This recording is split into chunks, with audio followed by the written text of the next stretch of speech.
আসসালামু আলাইকুম, কী অবস্থা সবার? টাইগার মুরগির বাচ্চা যারা পালেন, অভিজ্ঞতা ছাড়া কখনো টাইগার মুরগি পালন করবেন না। আমি প্রায় 50টা টাইগার মুরগি আনছিলাম। দেখেন, 50টা টাইগার মুরগির বাচ্চা আনছিলাম, 20 দিন বয়স। তো এগুলো 2 দিন আর কি ভালোই ছিল। তারপর থেকে এগুলো একটার পর একটা মূর্তি আছে, একটার পর একটা মূর্তি আছে। ওই দেখেন একটা অবস্থা কি, এগুলো মনে হচ্ছে আর বাঁচবে না। অলরেডি 50টা বাচ্চার থেকে 20টা বাচ্চা মারা গেছে। এখন বর্তমানে 30টার মতো আছে।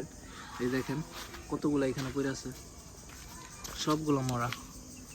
1টা 2টা 3টা 4টা 5টা 6টা 7টা 8টা 9টা 10টা বাচ্চা এখানে পড়ে আছে মরা।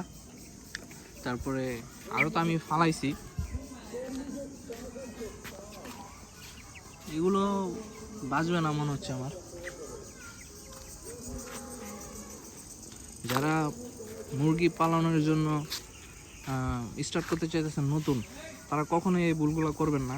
একসাথে অনেকগুলা বাচ্চা আনার চিন্তা ভাবনা করবেন না। আপনি দেখতে পারেন 4টা 5টা 8-10টা বাচ্চা আইনা দেখতে পারেন, কিন্তু কখনো এতগুলো বাচ্চা একসাথে আনবেন না। তাহলে মনে করেন যে আপনার সবগুলাই লস হয়ে যাবে, সবগুলো মারা যাওয়ার সম্ভাবনা আছে আর কি। এগুলো নিয়মিত ভ্যাকসিন দিতে হয়, ওষুধ দিতে হয়।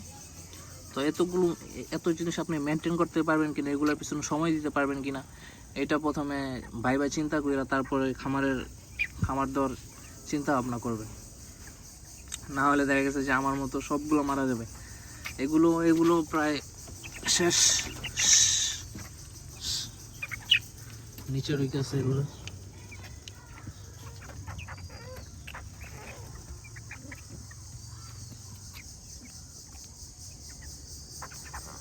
আশা করি যারা মুরগি পালার চিন্তা ভাবনা করতেছেন অবশ্যই ভাইবা চিন্তা নেবেন, আমার মতো কেউ জানি ধরা না খায়। ভিডিওটা দেখা অবশ্যই একটু চিন্তা ভাবনা করে মুরগি খামার দেওয়ার চেষ্টা করবেন। আসসালামু আলাইকুম।